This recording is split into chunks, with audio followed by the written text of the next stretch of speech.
हाँ भाई, तो कक्षा 12वीं सीरीज के चैप्टर नंबर 9 का सेकंड वीडियो हम देखने जा रहे हैं और हम आज इस वीडियो के अंदर कवर करेंगे गोलीय दर्पण, उससे संबंधित कुछ परिभाषाएं तथा फोकस दूरी और वक्रता त्रिज्या में संबंध बहुत ही आसान भाषा में, और देखेंगे बोर्ड एग्जाम में कौन कौन से क्वेश्चंस पूछे जाते हैं।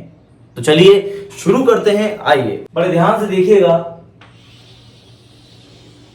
ये क्या है बेटा? एक कांच का गोला है। अच्छा सर, ये गोला है? हाँ, ये गोला है। इसको बेटा अगर आप कट कर देते हो कि सर ये कट कर दिया, ठीक है, कर दिया कट मैंने। कट करने के बाद ये जो हिस्सा बचेगा, इसके अगर किसी में एक पोर्शन पे पॉलिश कर दूंगा तो ये क्या बन जाएगा? ये बन जाएगा दर्पण। दर्पण कैसे बनेगा कि सपोज करो मैंने अगर बाहर की तरफ पॉलिश कर दिया तो यह कहलाएगा गोलीय दर्पण। जैसे हम नॉर्मल जब कांच में देखते हैं तो वो कहलाता है समतल दर्पण, और ये वाला दर्पण कहलाता है गोलीय दर्पण। तो सर पॉलिश बाहर ही करोगे?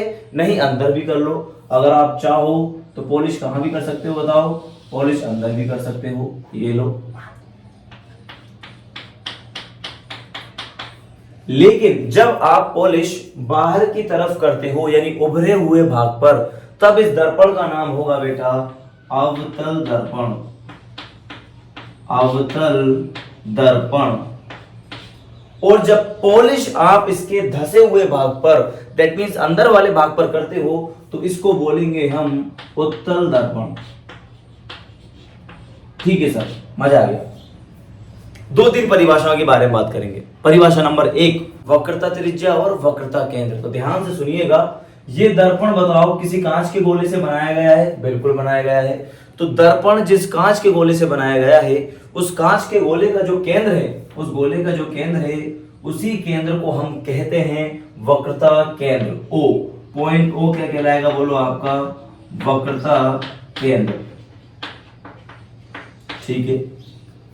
और इस गोले की जो त्रिज्या होगी, उस त्रिज्या को कहेंगे हम वक्रता त्रिज्या, दैट मींस आर। और इस दर्पण का जो ये मध्य बिंदु होगा, दर्पण का जो मध्य बिंदु होगा, इसको कहेंगे बेटा हम ध्रुव। क्या कहेंगे इसको? हम लोग ध्रुव कहेंगे। दर्पण का मध्य बिंदु ध्रुव, गोले का केंद्र वक्रता केंद्र, गोले की त्रिज्या वक्रता त्रिज्या, और ध्रुव, ये ध्रुव, ये वक्रता केंद्र। देखिए ध्रुव, ये वक्रता केंद्र, दोनों के मध्य में एक बिंदु पाया जाएगा जिसको कहेंगे फोकस। क्या कहेंगे? फोकस। फोकस, वक्रता केंद्र, वक्रता केंद्र और ध्रुव के मध्य बिंदु को कहेंगे हम लोग फोकस। अच्छा, तो फोकस और ध्रुव के मध्य की दूरी कहलाती है फोकस दूरी। फोकस और ध्रुव के मध्य की दूरी क्या कहलाएगी? फोकस दूरी। वक्रता त्रिज्या, वक्रता केंद्र, फोकस, ध्रुव के मध्य की दूरी, फोकस दूरी। अच्छा सर, ये अगर मध्य बिंदु है तो ये दूरी अगर f है तो क्या ये दूरी भी मैं f मान सकता हूं? बिल्कुल मान सकते हो। ये f तो ये भी कितनी होगी? यह भी f ही होगी। ठीक है सर। तो ये थी आपके बारे में, तो ये थी कुछ परिभाषाएं किसके बारे में? गोलीय दर्पण के बारे में। किसके बारे में थी भाई? गोलीय दर्पण के बारे में। क्या सर यही सीन इसके अंदर होगा? बिल्कुल, इसके अंदर भी यही सीन होगा। बात नंबर 2 कि भैया ये जो गोलीय दर्पण है, इसका ये क्या है बोलो? क्या है? ध्रुव। और ये क्या है बोलो? वक्रता केंद्र। अगर इस लाइन को सर में खींचता चला जाऊं, खींचता चला जाऊं, खींचता चला जाऊं, ओए चोट टूटी, तो खींचते चले जाओ आप, तो यह बन जाएगा बेटा मुख्य अक्ष। क्या कहलाएगा? यह मुख्य अक्ष कहलाएगा। तो गोलीय दर्पण में दो बातें याद रखनी है, जो जो मैंने बताई, 3-4 जितनी भी है सारी याद रख ले, कोई टेंशन नहीं है। अबे आसान है फिजिक्स तो। कि सर कैसे? तूने पढ़ी नहीं ऐसे। अब सुनो, नेक्स्ट पोर्शन में चलते हैं। आइए अब आ जाओ बेटा। देखो, ये मान लो मैंने दर्पण बनाया, ध्यान से बताना कौन सा दर्पण कहलाएगा। यह क्या यह अवतल दर्पण कहलाएगा? बिल्कुल कहलाएगा। ये बताते चलो क्या कहलाएगा बोलो? क्या ये? ध्रुव। शाबाश। और ये, ओ सॉरी, रुक जा, देख स्केल लगा लेता हूं हाथ में। ये ले, ये बता, ये क्या कहलाएगा? मुख्य अक्ष। ठीक है सर। ये कह रहे हो आप ध्रुव। ये क्या कहला रहा है? ये कहला रही है वक्रता केंद्र C। और ये क्या कहला रहा है बोलो? आपका फोकस F। अब अगर प्रकाश की किरणें यहां से आई, मान लिया अनंत से, ये आई, यहां से मैंने प्रकाश डाला, यहां से मैंने क्या डाला बोलो? प्रकाश आपतित करवाया, गया गया गया गया गया गया गया। अब टकराने के बाद ये वापस आएगा, और जब भी प्रकाश बेटा टकरा करके वापस आएगा तो घटना होती है, उसको बोलते हैं प्रकाश का परावर्तन। अगर नहीं आता प्रकाश का परावर्तन तो इससे पहले वाला वीडियो जरूर जाकर के देखें। बाकी सुनना बड़े ध्यान से, यहां भी बता दी जाएगा आपको एक बार प्रकाश का परावर्तन क्या है। ये किरण हुई आपतित, हो गई सर आपतित। अब क्या बनाएंगे बोलो, अभिलंब बनाएंगे। अभिलंब कैसे बनाते हैं, मान के चलो ये स्ट्रेट लाइन है तो अभिलंब कैसे बनेगा, क्या ये अभिलंब बन गया, बिल्कुल बन गया सर। ये कोण कितना है कि ये कोण तो सर आई कहलाता है। तो प्रकाश किरण टकरा के वापस इतने ही कोण पर आएगी, यानी आर कोण पर जो आएगी तो आर भी किसके बराबर होता है बोलो, आई के बराबर होता है। दैट मीन्स ये आई है तो ये भी कितना होगा, आई। तो बात आपको ये बात याद रखनी है कि जब भी प्रकाश की किरण मुख्य अक्ष के समांतर आपतित होती है तो परावर्तन के पश्चात, मतलब टकराने के पश्चात वो कहां पर मिलती है, फोकस पर मिलती है। आ जाओ कि सर नीचे से अगर आ गई किरण तो नीचे से लिया, कहां मिलेगी बोलो, फोकस पर मिलेगी। अच्छा ये लिया तो यहां से, बोल कहां मिलेगी, फोकस पर मिलेगी। ये लिया तो यहां से, बोल कहां मिलेगी, फोकस पर मिलेगी। बहुत ही बढ़िया, मजा आया। दो सवाल बताऊंगा यहां से, कितने, दो क्वेश्चन बताऊंगा जो बोर्ड में पूछे जाते हैं। समझ में आगे नहीं आ गया, अच्छा ये बोलो कौन सा दर्पण है, फटाफट बोलते जाओ मेरे साथ। कौन सा दर्पण है बेटा, ये उत्तल। कौन सा दर्पण है, ये है उत्तल दर्पण। ठीक है बेटा, ये क्या कहलाएगा बोलो, इसका फोकस। ठीक है सर। प्रकाश की किरण तूने छोड़ी यहां से, तो क्या यह है प्रकाश की किरण टकरा करके यहां चली जाएगी क्या, नहीं जाएगी। टकरा करके तो ये वापस जाएगी, लेकिन सर वापस कितने एंगल पर जाएगी, कैसे पता चलेगा। तो नियम याद रखें, जब प्रकाश की किरण मुख्य अक्ष के समांतर आती है तो यह जाना तो चाहती है कहां पर, फोकस पर। तो इसको हमने अपनी कल्पना में फोकस पर भिजा दिया कि यह फोकस पे जाना चाहती थी, मतलब यहां। इसका मतलब ये टकरा के ऐसे निकलेगी, मतलब ये टकरा के ऐसे निकलेगी। अच्छा देखो भैया, ये जाना कहां चाहती है, जाना चाहती है सर फोकस पे। तो देखो फोकस पे मान ली तो टकरा के कैसे जाएगी, ऐसे जाएगी। अच्छा सवाल पे आते हैं, दो क्वेश्चन जो बनते हैं। अगर आप इसमें देखो तो क्या इसमें हमने माना या अपने आप ही मिल गई, तुम ही बताओ मुझे। तो हमने इसमें माना या अपने आप मिल गई, सर अपने आप मिल गई। तो अपने आप मिल गई मतलब वास्तविक, कल्पना नहीं करी आपने। तो इसका जो फोकस होता है वो फोकस होता है बेटा वास्तविक, यानी रियल। इसका फोकस कैसा होगा, रियल होगा, लिख लेना। इसका फोकस कैसा होता है, वास्तविक होता है या रियल होता है। और उत्तल दर्पण का जो फोकस है वो कैसा होगा, ये होगा बेटा काल्पनिक। ये कैसा होगा, काल्पनिक। हमने क्या की है बोलो, कल्पना की है। क्लियर है वाला पोर्शन। इसके बाद नेक्स्ट टॉपिक पर आते हैं हम, चिन्ह परिपाटी। ये क्यों सिखा रहे हो सर, मैं नहीं सिखा रहा। ये न्यूमेरिकल्स आएंगे तब आपको दिक्कत आएगी। कि क्यों आएगी सर दिक्कत, आएगी। आ जाओ नया टॉपिक पढ़ते हैं, चिन्ह परिपाटी। पढ़ते क्या आपको आता है, मैं बता रहा हूं आपको आता है। नहीं आता हो ना तो वीडियो बंद करके चले जाना, मतलब साइंस का स्टूडेंट तो नहीं है।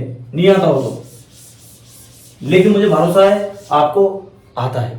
फिर बेटा देख, ध्यान से देखना, ध्यान से देखना। देख पा रहा है क्या, बोल +x। ये क्या होता है, -x। ये क्या होता है, +y। ये क्या होता है, -y। बोल आता है या नहीं आता, ये तो आता है सर, बहुत अच्छा लगा मुझे। बेटा इसको मान ले तू दर्पण। क्या मान ले इसको, दर्पण। पहले ये लाइन सीधी हुआ करती थी, आजकल ये लाइन टेढ़ी होती है। आजकल ये लाइन कैसी होती है, टेढ़ी होती है। अच्छा सर मतलब हम इसको नहीं माने बल्कि इसको मानेंगे, बिल्कुल मानेंगे। अब मान लो तुम इधर की तरफ जाते हो और दूरी तुम्हारे को इधर दे दे, जैसे प्रतिबिंब इधर बन गया, दूरी इधर दे देता है, तो ये मूल बिंदु से इधर की तरफ जाओगे तो दूरी कैसी होंगी बेटा, धनात्मक। मूल बिंदु से इधर की तरफ आओगे तो दूरियां कैसी होंगी, ऋणात्मक। क्वेश्चन नंबर 1 आपकी स्क्रीन पर आने वाला है कि भैया बताइए उत्तल दर्पण के लिए फोकस दूरी कैसी होती है, धनात्मक या ऋणात्मक। तो बताइए उत्तल दर्पण, सर ने कहा ये मूल बिंदु, ये सीधी लाइन हुआ करती थी, अब टेढ़ी हो गई, मैं इधर जा रहा हूं, मतलब धनात्मक। ओ दैट मीन्स उत्तल दर्पण के लिए फोकस दूरी धनात्मक होती है, तथा अवतल दर्पण के लिए फोकस दूरी इधर आई थी तो कैसी होगी बताओ, ऋणात्मक होगी। भाई खेल खत्म। कैसी होगी इधर बताओ, ऋणात्मक होगी। अच्छा मान लो सर ऊंचाई दे दी, हाइट दे दी किसी ऑब्जेक्ट की, तो ऊपर जाएंगे तो प्लस, नीचे आएंगे तो माइनस, ऊपर जाएंगे तो प्लस और नीचे आएंगे तो माइनस। Second topic finish. आते हैं नेक्स्ट टॉपिक पर। घबराओ मत, स्क्रीन पोज करके लिखे चल जाओ। मैं सच बता रहा हूं, देखो स्मार्ट बोर्ड नहीं है अभी मेरे पास, तो मैं क्या डेफिनेशन वगैरह बोलता हूं, आप लिखते जाना, चिंता मत करना, मजा आ जाएगा। नई हेडिंग लिखो, लिखो अपनी बात है यार, लिख लो चुपचाप, लिखो हेडिंग नहीं। फोकस दूरी तथा वक्रता त्रिज्या में संबंध, लिखो फोकस दूरी तथा वक्रता त्रिज्या में संबंध। दो बातें और लिखो इसके अंदर। फोकस दूरी वक्रता त्रिज्या की आधी होती है, सिद्ध करो। फोकस दूरी वक्रता त्रिज्या की आधी होती है, सिद्ध करो।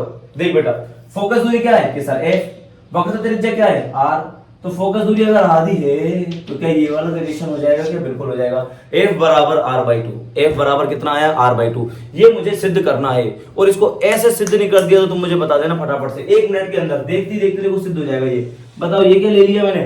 दर्पण। और ये क्या ले दिया? मुख्य अक्ष। ये लाइन अगर मैंने ऐसे खींच दी तो दर्पण कौन सा? बोलते जाओ यार, अवतल दर्पण। ये क्या कहलाएगा बताओ? पोल। ये क्या कहलाएगा? फोकस। ये क्या कहलाएगा? वक्रता केंद्र। ओहो, ये किरण आ रही है मुख्य अक्ष के समांतर, टकराने के बाद कहां से जाएगी? फोकस से। और ये क्या कहलाएगा? अभिलंब। क्या कहलाएगा ये? अभिलंब। अब क्या करें सर इसका? कुछ भी मत करो, लाना क्या है? एफ बराबर आर बाई टू। मुझे बताओ एफ कहां है? कि सर एफ तो यहां है। आर कहां है? कि सर आर तो यहां है। तो बेटा है तो लिख ले इसको। क्या ये एंगल हमने पहले आपको आई बताया था, तो थीटा मान लो इसको मैं, तो क्या ये एंगल भी थीटा होगा? आई बराबर आर, ये एंगल थीटा, तो ये एंगल भी कितना होगा? थीटा। दूसरी बात बचपन की करते हैं, आप शायद बचपन में कुछ ऐसी चीजें देखा करते होंगे, जेड, ये एंगल थीटा है तो ये एंगल भी क्या कहलाता है? थीटा कहलाता है।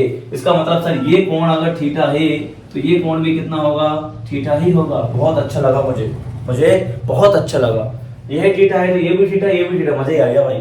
देख सुन, अब सुन, ये थीटा, तो ये देख, एक बात बता रहा हूं आपको, याद रख लेना, 2-3 बार काम में आएगी कम से कम कितनी बार काम आएगी? 2 या 3 बार। कक्षा 10 इधर आ।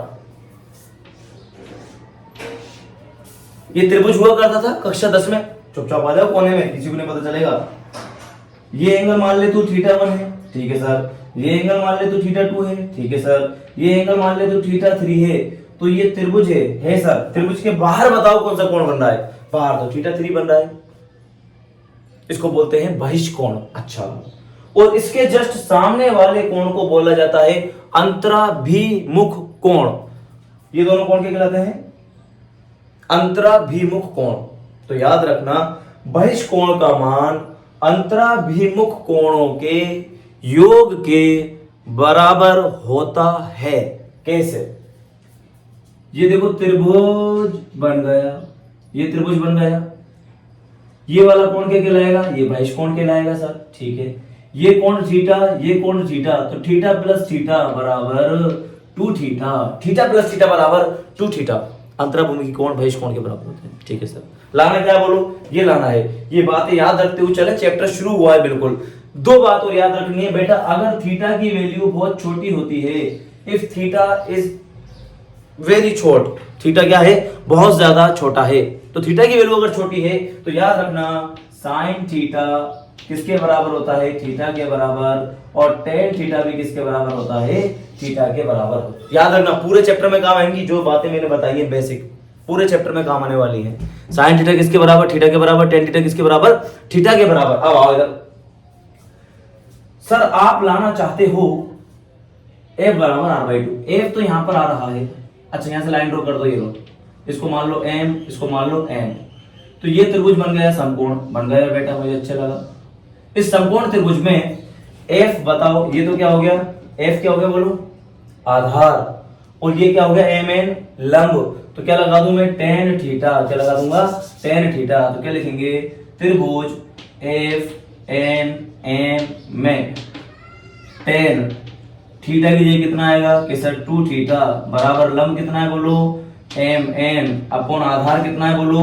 आधार है सर एफ, क्या लेकिन एफ इस साइड है तो साइन कौन सा लगा लो बेटा, माइनस का। लगा लिया साइन माइनस का, अच्छा लगा। एफ आ गया, बढ़िया लगा। लाना क्या है, आर। आर के लिए बोलो कौन सा त्रिभुज लोगे, कि सर आर ये रहा, ठीक है। तो इसमें त्रिभुज लेने हम कौन सा, त्रिभुज सी एन एम, त्रिभुज सी एन एम में बोलो थीटा कितना है, थीटा तो सर थीटा है, टेन थीटा। थीटा की सामने वाली भुजा क्या कहलाएगी, लंब, मतलब लंब कितना हो गया, एम एन अपॉन आधार, आधार कितना है बोलो, आर। क्या आर भी इस साइड है तो माइनस आ जाएगा, एम एन ऊपर है तो क्या लिया हम लोगों ने, पॉजिटिव। क्लियर है वाली बात। तो मैंने बताया आपको कि सर आपने हमें क्या बताया कि टेन थीटा थीटा के बराबर होता है छोटे कोणों के लिए। तो ये जितना भी मैं आपको पढ़ाऊंगा सब कुछ किसके लिए पढ़ेंगे, छोटे छोटे कोणों के लिए पढ़ेंगे।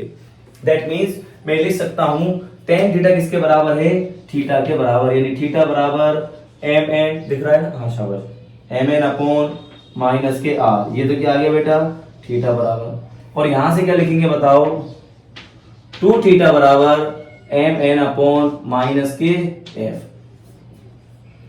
इसके बाद इसको दे दो समीकरण नंबर 1, इसको दे दो समीकरण नंबर 2। क्या लिखेंगे, समीकरण नंबर 1 से थीटा का मान समीकरण नंबर 2 में रखने पर, लिखो समीकरण 1 से थीटा का मान 2 में रखने पर, 2 की जगह 2, थीटा, थीटा ये रहा, थीटा की जगह क्या लिख दूंगा, एम एन अपॉन में minus K R is equal to M N upon में minus K F. M N को एम एन ले गया, माइनस को माइनस ले गया, क्या बचा बोलो, इसको आर को तो इधर ले जाओ और इधर ले आओ, 2f is equal to R, 2f is equal to R. या फिर इसको ऐसे लिख सकते हैं f बराबर r/2। तो दो क्वेश्चन बनते हैं, फोकस दूरी वक्रता त्रिज्या की आधी होती है अगर खाली स्थान आ जाते हैं तो। खाली स्थान ऐसे तो दे सकता है कि वक्रता त्रिज्या फोकस दूरी की डैश डैश डैश होती है दुगनी। वक्रता त्रिज्या तो दुगनी होती है फोकस दूरी की, और फोकस दूरी वक्रता त्रिज्या की क्या होती है, आधी होती है। तो आज के इस वीडियो में जो क्वेश्चंस बनते हैं बड़े ध्यान से सुनिएगा।